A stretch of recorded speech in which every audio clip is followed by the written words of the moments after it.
Да, се враќаме во студиото. Како што најавивме, тука е доктор Златен Мехмедовиќ, директор на клиниката за физикална медицина и рехабилитација. Господине Мехмедовиќ, добро дојдовте во студио 10. Добро ве најдов и поздрав до гледачите на телевизија 24. Како што најавив, ќе разговараме претежно за здравствениот систем, за проблемите, предизвиците, решенијата во него. Знаеме дека ги има многу, но бидејќи сте актуелен директор на клиниката, да почнеме со тоа. Каква е состојбата на клиниката? Од кога ја преземавте? Кои се предизвиците таму? Предизвикот генерално е пред се општествен, не е само здравство. Значи, ако зборуваме за рехабилитацијата како процес врзан со физикалната медицина, треба да знаеме дека се работи за еден од трите основни столба во сите здравствени системи. Значи, првиот столб се однесува на промоција на здравјето и превенција на болести, вториот е диагноза и третман и третиот е рехабилитацијата. Доколку еден од овие столба не ви е функционален или не ви е комплетно сервилен кон потребите на граѓаните, тогаш имате дефицит на системот. Сега проблемот е што според статистики кои што се направени, а ги работи Светската здравствена организација, секој трети човек во светот, или точно ако сакаме да кажеме, 2,4 милиарди луѓе во светот може да имаат бенефит од било каков процес на рехабилитација. Тоа значи дека ќе го намалат онеспособувањето кое што го имаат, дефицитот кој што го имаат, проблемот кој што го имаат физички, доколку посетат било каков третман на рехабилитација. Преведено во македонски услови, тоа значи дека најмалку 600.000 граѓани, изборуваме за возраст од деца до највозрастни, затоа што на клиниката за рехабилитација има третмани и на деца, а не само на оние возрастни кои што имаат сериозни хронични болести. И практично целата возрастна група која ќе го фатите, 600.000 граѓани на Македонија може да имаат бенефит доколку имаат било каква рехабилитација која што може да го подобри нивното здравје. И најголемиот предизвик, кога веќе зборуваме за предизвик, како тоа да го остварите со една единствена здравствена установа која што е од ваков карактер во државата, тоа е клиниката за физикална медицина и рехабилитација. Друга таква немате, тука не ги спомнуваме нели бањите што се за бањско лекување, тука зборуваме за клиничка установа која што има стационарен и има амбуланско-терапевски оддел. Сега оваквата установа треба да ги обслужи потребите на 600.000 граѓани, што е невозможно. Статистички, во текот на 2023 година, направени се околу 2000 хоспитализации и околу 10.000 прегледи. Интервенции кои што се поврзани со сите овие хоспитализации и прегледи се некако околу 200.000. Далеку сме од бројката на тоа дека можеме да одговориме на потребите, меѓутоа тука веќе е прашање на тоа колку и како ќе се финансира, односно ќе се инвестира во рехабилитацијата во Македонија со цел навистина да добиеме поквалитетна услуга. Мислиш ли дека од оние искуства што ги знаеме или што сме слушнале, што сме виделе во однос на овој начин на лекување, некогаш е прашање колку ги следиме современите светски методи на ова поле? Дали сме некако можеби застанати или се обидуваме да фатиме чекор? Мислам дека современите медицински пристапи се прилично актуелни. Денеска светот живее во ерата на интернетот, кога секоја нова метода ви е пристапна во рок од 15 секунди. Не можете да бидете многу далеку за тоа што го гледате во светот. Ќе отворите било каков надпис кој што е во било какво стручно списание и веќе знаете што е тоа што е ново што се случува во светот. Меѓутоа проблемот се јавува кога тој нов начин на третман, таа нова метода треба да имплементирате, затоа што тоа има секако финансиски импликации. Се враќаме повторно на принципот на инвестирање во здравството. Колку сме ние подготвени да инвестираме во здравството со цел да можеме да ги добиеме тие услуги. Конкретно во однос на тоа колку новини се применети на клиниката за физикална медицина и рехабилитација, последната набавка беше направена за локомат, или тоа е така познатиот робот кој што овозможува имитирање на движење со што се подобрува и невролошката и мускулната активност кај пациентите и практично пациентите кои што имаат парези или плегии може да бидат рехабилитирани повторно да ги користат нозете со цел да може да им се овозможи самостојно или самостојно движење и на тој начин да бидат малку повеќе самостојни кога ќе треба самите да се ги извршуваат работите по дома. Меѓутоа, доколку зборуваме за унапредување на роботиката во физикалната медицина, сега тука престои уште широко поле на апаратура која што би требало да биде имплементирана и за тоа мислам дека веќе во текот на преговорите кои што на годишно ниво се водат со Фондот за здравствено осигурување, ние ќе направиме целосна анализа која што ќе презентираме пред 20 директори. Да, да преидеме на здравствениот систем. Една од работите која се случува, тоа е изготвување на предлог закон за уредување на сестринската професија, подобрување на образовниот процес. Знаеме дека ова е важно од повеќе аспекти и поради кадарот кој го имаме и за недостатокот на кадар, но и за условите во кои работат медицинските сестри и техничари. До каде е овој процес? Мислам дека законот е веќе во завршна фаза, едно време беше и на ЕНР ставен, така да во собраниска процедура се поминати сите елементи за негово конечно усвојување. Сега е повторно вратен на разгледување. Она што е важно во законот, кое што треба да го кажеме, е дека, како што и вие споменавте, на овој начин се уредува сестринската професија. И таа се уредува во целост, да се знае точно што работат дипломираните медицински сестри, што работат сестрите техничари, што работат сестрите кои што имаат завршена специализација, да се дефинира степенот на образование, да се дефинираат компетенциите, да се дефинираат на тој начин и систематизациите во здравствените установи кои што треба да ги препознаат овие медицински сестри, и едно од најважните работи кои што се уредува во законот секако е континуираната медицинска едукација и формирањето на комората за медицински сестри и акушерки, која што ќе овозможи практично лиценцирање и релиценцирање на сестрите, континуирано следење на нивните компетенции и вештини, со цел навистина да можеме да го подигнеме квалитетот и на сестринската здравствена дејност. На тој начин имаме дефинирање на сестрински интервенции, на акушерски интервенции, кои согласно лиценцата која што ќе добијат од комората на медицински сестри и акушерки и континуираната медицинска едукација, практично се ги дефинира и одговорностите кои што ќе произлезат од истата. Бидете сега имаме момент кога сестрите се стекнуваат со право на звање по завршување на така наречениот државен испит. Меѓутоа, за разлика од лекарите, кои што имаат лиценца, стекната во лекарската комора и релиценцирање на 7 години, тоа кај сестрите не го гледаме. И затоа сметаме дека квалитетот на одржување на тие компетенции е многу важен да се постигне токму преку формирањето на таа комора за сестри и акушерки, и на тој начин веќе конечно се стави крај на немањето на конекција помеѓу компетенциите и одговорноста кај медицинските сестри. Профилите кои што денеска не се припознаени во систематизациите се сериозен проблем, така да имате сестри кои што имаат завршено средно медицинско образование, имаат високи компетенции и навистина вршат значителен дел од здравствената дејност во установите, се платени исто како дипломирани медицински сестри со посебни одредби во законот, интервенции кои што се направени. Исто тоа треба да се уреди со цел да немаме вакви разлики и конечно да се знае што тоа треба да работат сестрите специјалисти, сестрите кои што се дипломирани и сестрите кои што се медицински техничари. Добро, лиценците, што би значеле лиценците? Бидејќи и самиот спомнавте дека со завршувањето на образованието медицинската сестра станува медицинска сестра, го добива тоа звање.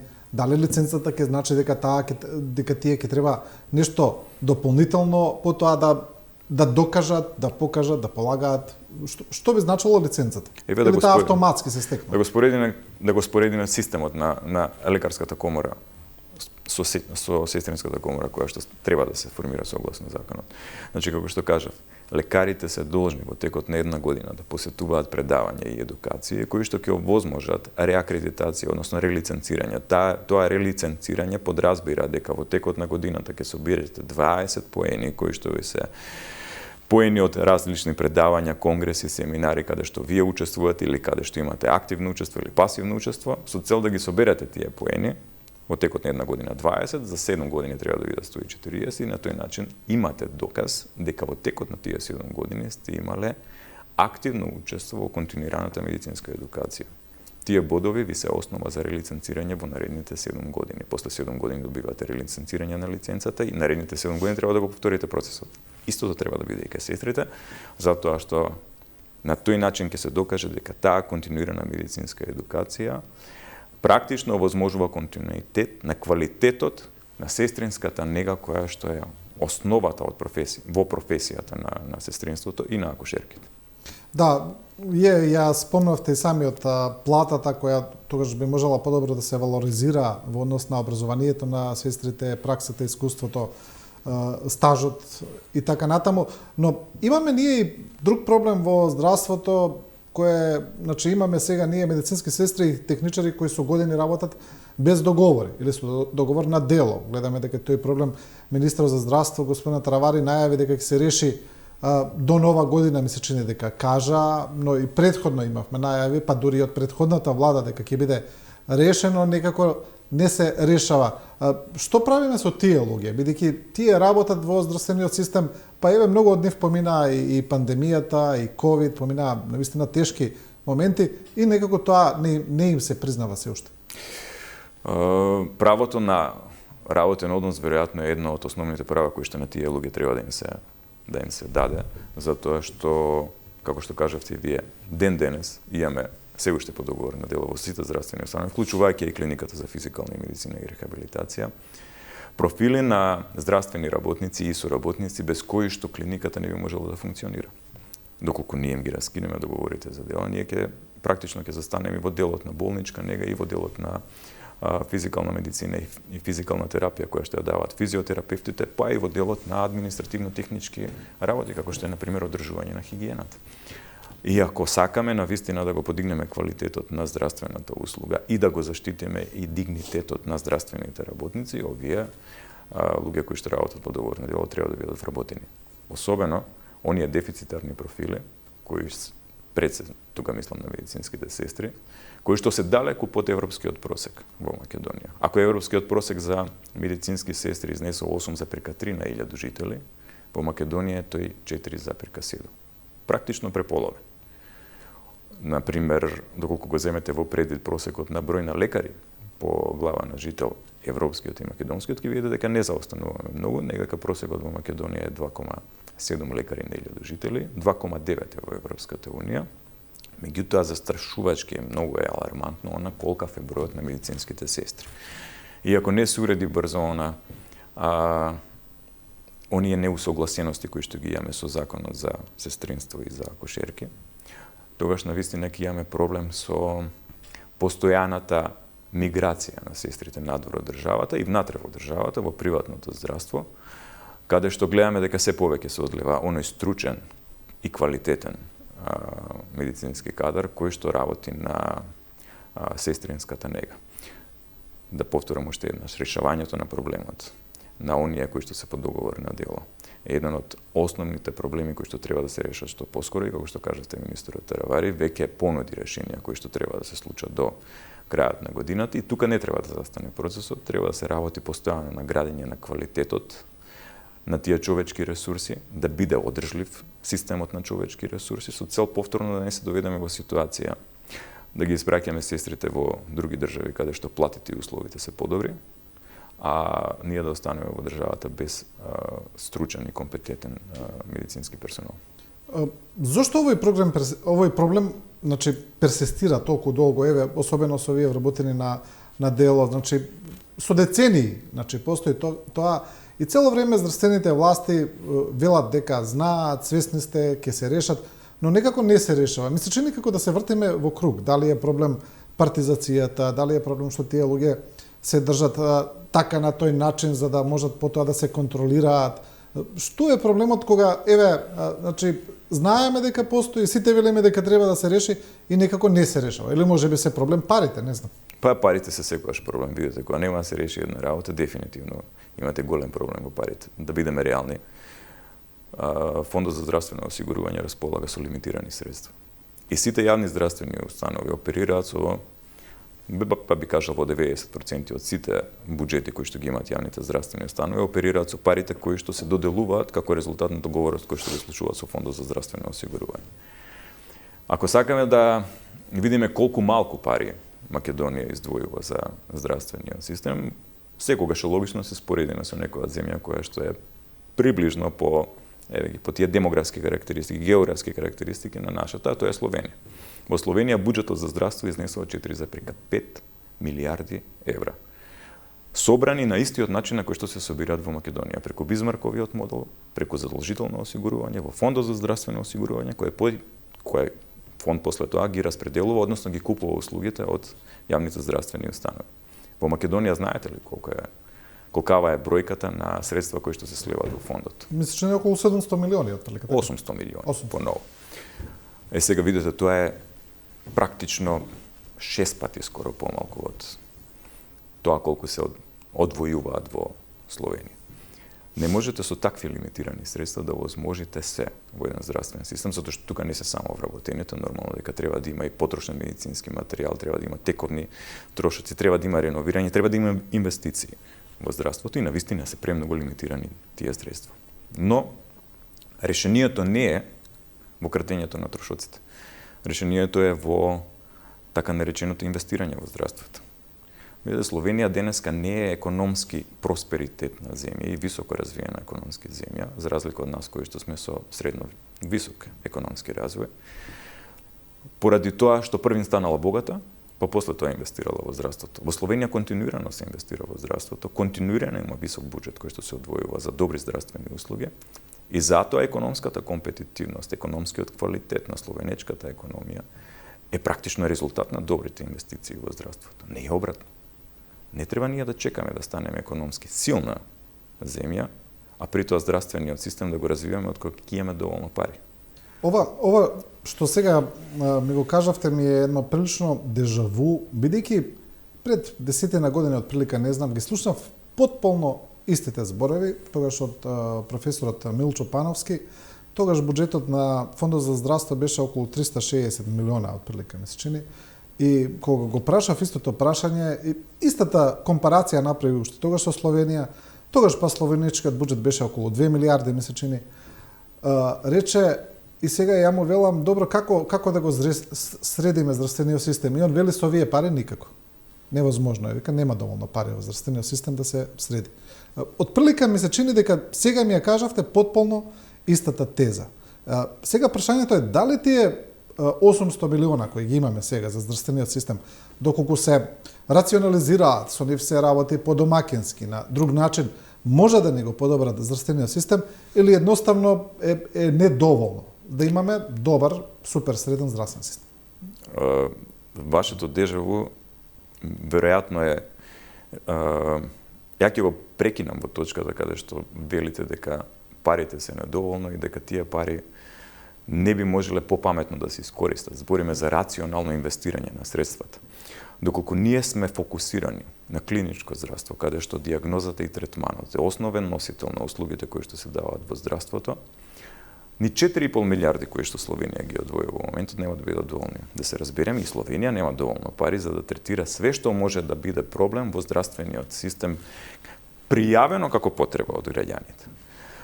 Значи, не постои земја во светот која што е доволно богата за да може да ги задоволи сите здравствени потреби на граѓаните. Сегдека, па дури и во најбогатите земји, земјите тука Германија и сите останати скандинавски земји, граѓаните плаќаат нешто и од свој џеб со цел да ги добијат услугите. Проблемот е кога државата плаќа помалку, тогаш граѓаните повеќе плаќаат од својот џеб. Колку помалку плаќа државата, толку повеќе од својот џеб вадат граѓаните. Во Македонија тој процент на плаќање од сопствениот џеб е некако околу 40% само за лекови.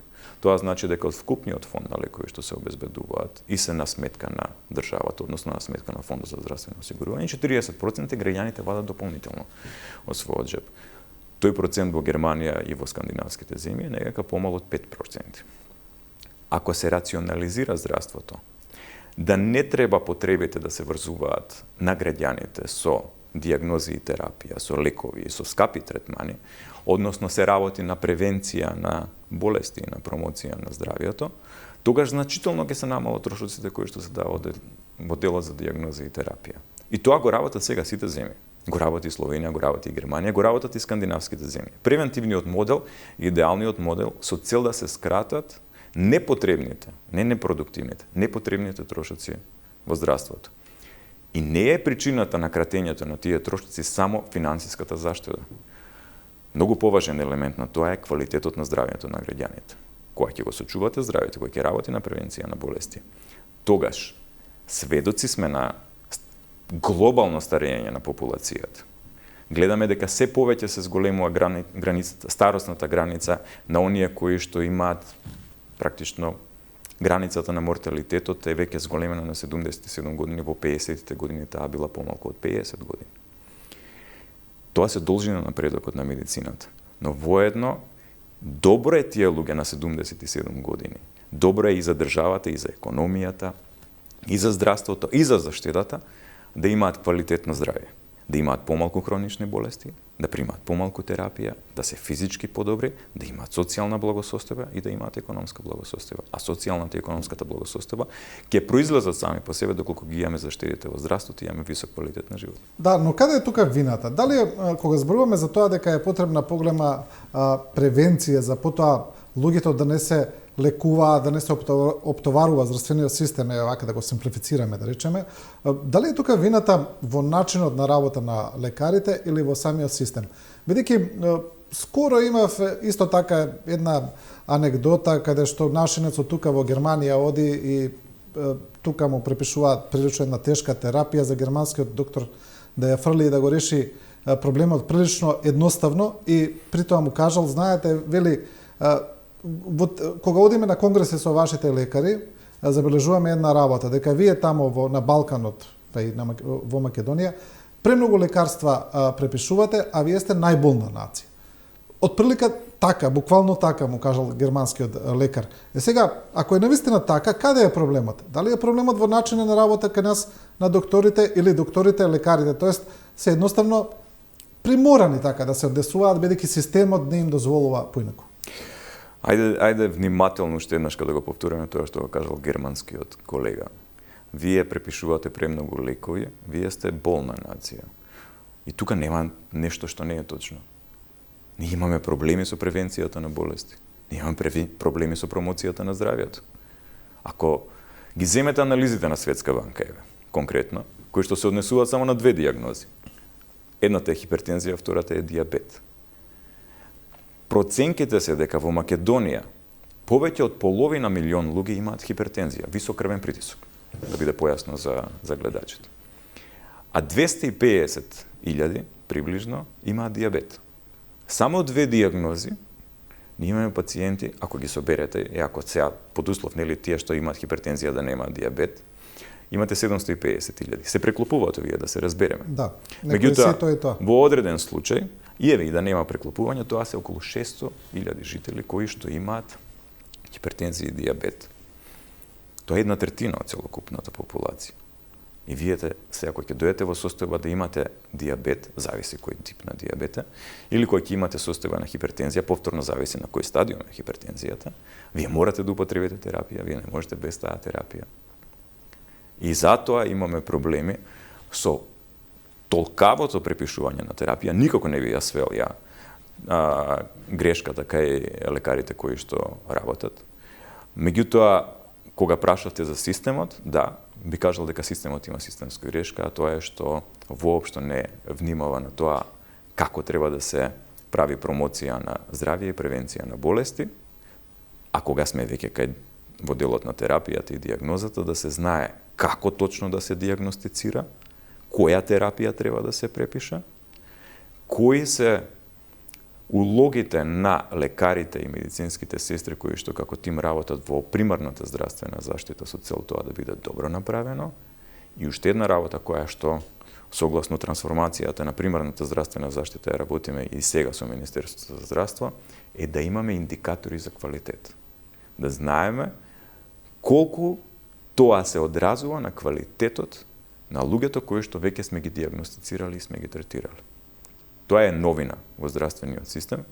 Во Европа 5 земји овие индикатори за квалитет ги користат соодветно, со цел да можат навистина да го видат квалитетот на здравствената услуга. Ние ќе бидеме меѓу првите 10 кои што тоа ќе го имплементират и на тој начин ќе можеме навистина значително да го подигнеме нивото, не само на користење на здравствени услуги, туку и на мерење и на евалуација на здравствените услуги кои што ги даваме. Значи, треба буквално да почнеме од примарната здравствена заштита, бидејќи тоа е местото каде што пациентите прво доаѓаат. Апсолутно. Значи, доколку е оспособен матичниот лекар да ја направи таа превенција, тој би требало да ја направи. Тоа е првата порта. Ајде да речеме. Апсолутно, да, ние ги викавме. Да не оди пациентот воопшто натаму. Ние ги викавме gatekeepers или чувари на портите. И она што е важно не само за тоа што матичниот лекар е првата порта или е гейткипер. Вие најблиско до вас го имате матичниот лекар. Вие немате клинички центар до вас, освен ако не се погоди да живеете на Водњанска. И поради тие причини потребно е, кога ќе имате било каков здравствен проблем, да излезете од низ вратата од дома, да се симнете по скалите и на 50 метри од вас десно да ја најдете ординацијата на вашиот матичен лекар. И сега уште поважно е тој матичен лекар не да ви даде упут или лабораторија да направите негдека каде што ќе треба да запалите кола и да отидете да го направите исто. Туку да го заврши сето тоа кај него во ординација.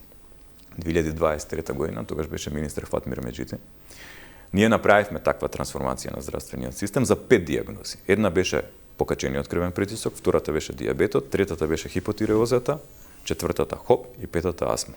Тоа беа 5 најчести амбулантски третирани диагнози за кои што граѓаните требаше да добијат упут од матичен лекар и да отидат на специјалист со цел да може да ја добијат терапијата која што треба да им биде препишана. Се препишуваа на годишно ниво до 3,5 милиони лекови на тој начин. Тоа значи, ако имате преклопување на диагнозите, дека најмалку помеѓу 1,5 и 2 милиони упати на годишно ниво преку мој термин, за кој што сите знаеме и денеска, викаме дека не може да се најдат термини за специјалисти, преку мој термин беа упатувани на тој начин.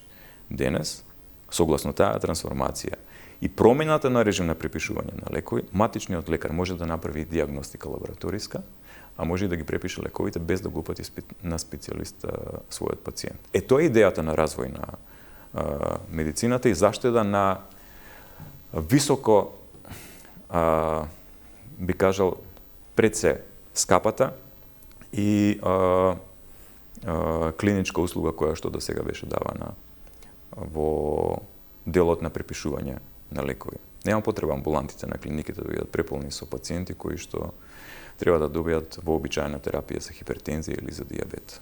Имаше порано еден обид за таква реформа кога беше министрот Никола Тодоров, мислеше клинички патики или се викаше, како беше, кога требаше да се тој систем да се рационализира, значи матичните лекари да ја превземат првата улога, па потоа ако мора секундарното здравство, па терцијарното да остане како една крајна цел да се растерите клиничкиот центар, но тоа не ми се чини никогаш не профункционира. Но проблемот е што, да речеме, во внатрешноста имаме многу матични, каде што имаме недостаток прво на матични лекари, недостаток на многу профили, специјалистички профили, значи немаме гинеколози, имаме градови како Охрид, каде што нема педијатар, цел град, значи некогаш дури и да сакате, вие не можете тоа да го имплементирате. Луѓето се приморани пак колата и во Скопје. Ми се чини дека таа рамномерна развиеност на здравствениот систем никогаш не се направи до крај. Нема да се направи, верувајте ми, како што одминуваат годините, ќе биде уште потешко да се најдат лекари за руралните подрачја, бидејќи е се помал интересот и на лекарите и на медицинските сестри. Немојте да ги заборавате како профил медицинските сестри, затоа што тимот од примарна превентивна заштита подразбира и лекар и медицинска сестра. Се помал е интересот на и лекарите и медицинските сестри да работат во руралните средини.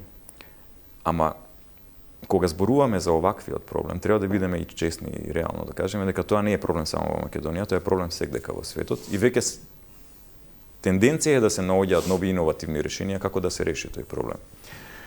Не знам дали знаете, северниот дел на Шведска дека е еден од најретко населените региони во Европа, таму имате на 2 километри квадратни еден жител. Регионот се вика Вестерботен и начинот на кој што е решено недостатокот на рурални доктори, видите се, ако имате на 2 километри квадратни еден жител, која е логиката да донесете уште доктор и сестра за да имате 3 жители на 2 километри квадратни.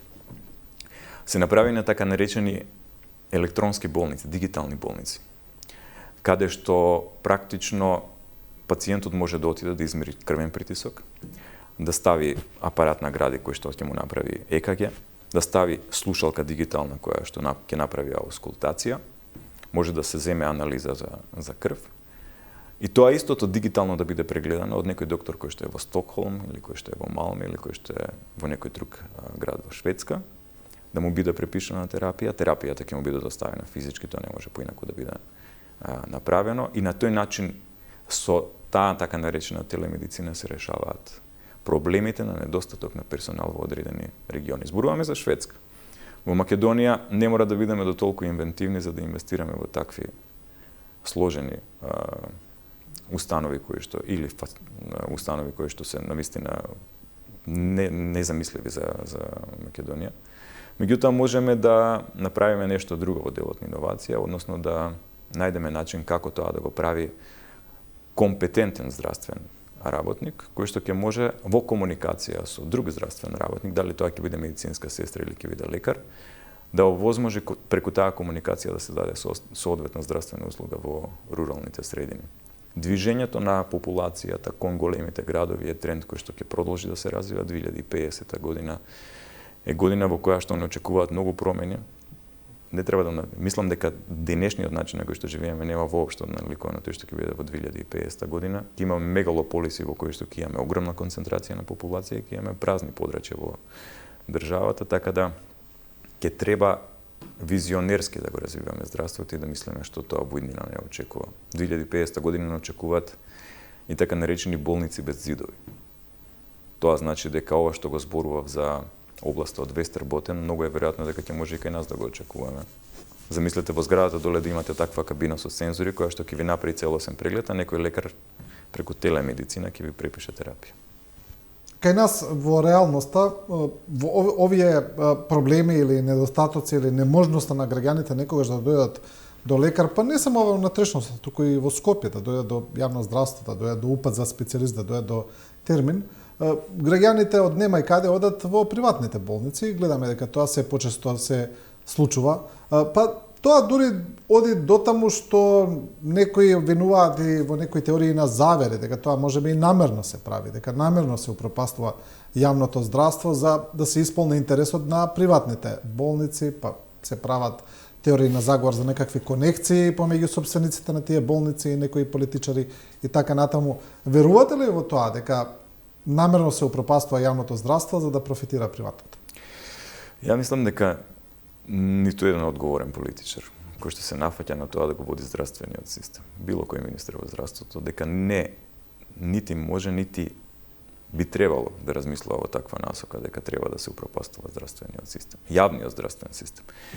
Ја не знам земја во светот во која што доминантно приватното здравство може да даде услуги, а при тоа квалитетно да биде згрижена популацијата, населението на таа држава и да нема сериозни здравствени проблеми. Секако каде што граѓаните треба од свој џеб да плаќаат за здравствени услуги кои што, да бидеме реални, се исклучително скапи,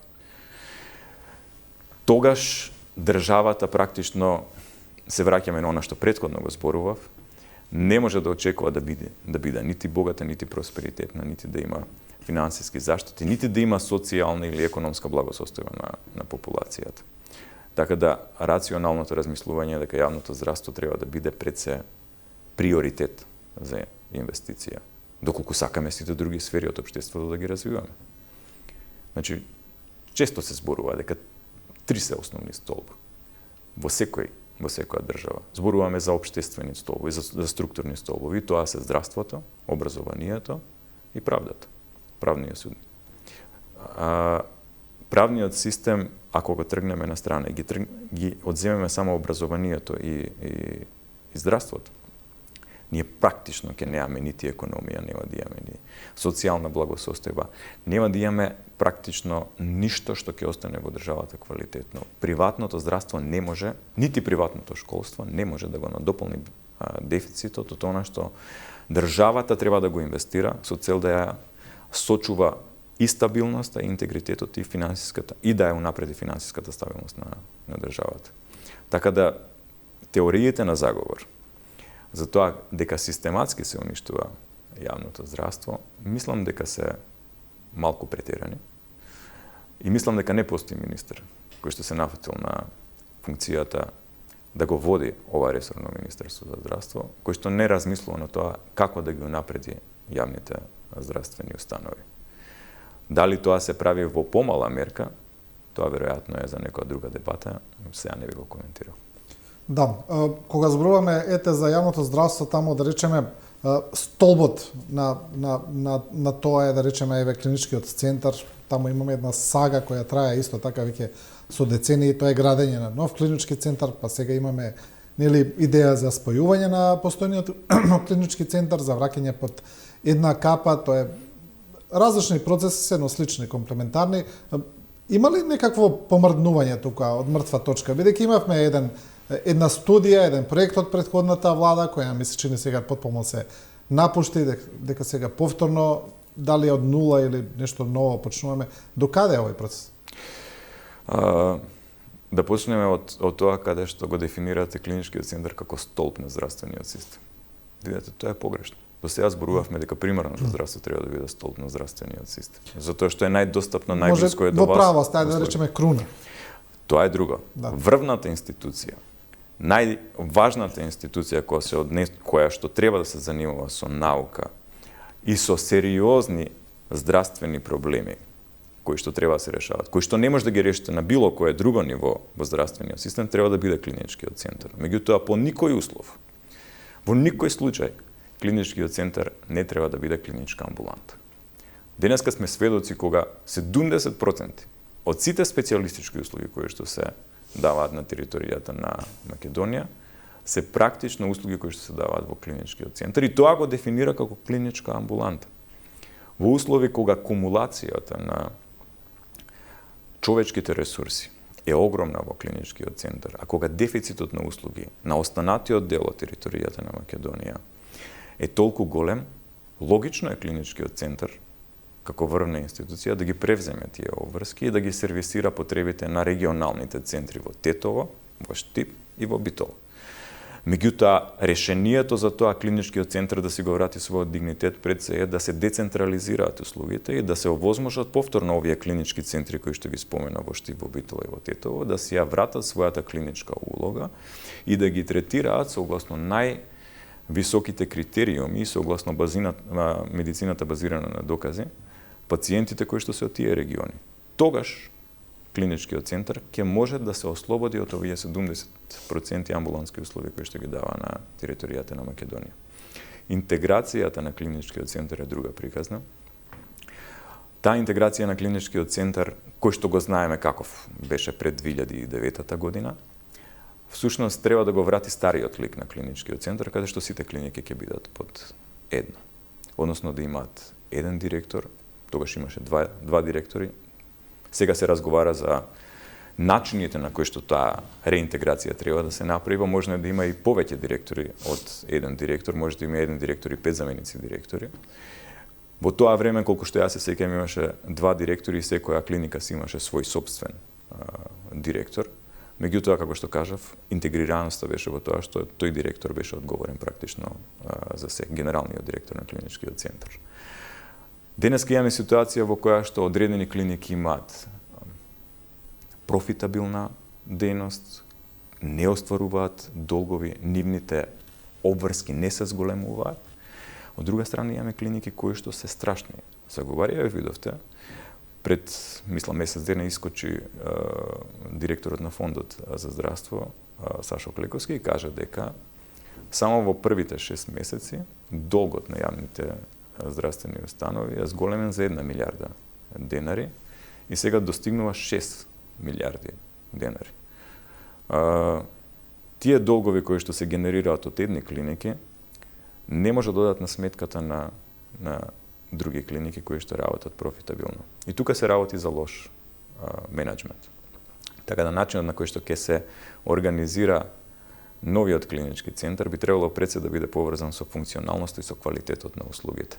Не треба да биде првично и основно трошењето на средствата причина за реинтеграција на клиничкиот центар, туку основно треба да биде колкав квалитет тој обединет клинички центар ќе им понуди на граѓаните. Доколку продолжиме да го третираме или да го ставаме во позиција клиничкиот центар да биде клиничка амбуланта, квалитетот нема да добие на цена. Но зборуваме ли сега повторно за изградба на нов или некаква реорганизација? Не знам или сега само зборуваме за организацијско спојување на постојните Ова е организацијско спојување на актуелните клиники. Изградбата на нов клинички центар беше прилично актуелна во изминатите години. Мислам дека во поновременски период практично никој не ја споменува. Да. И има добри причини зашто тоа е така. Еве, дозволете да го споделам моето мислење со вас, зашто сметам дека, јас сметам, лично, дека не треба да има нов клинички центар, туку дека овој клинички центар е сосема доволен во овој капацитет и во оваа структура да одговори на граѓаните, на потребите на граѓаните, ама клиничките потреби на граѓаните, не амбулантските потреби на граѓаните.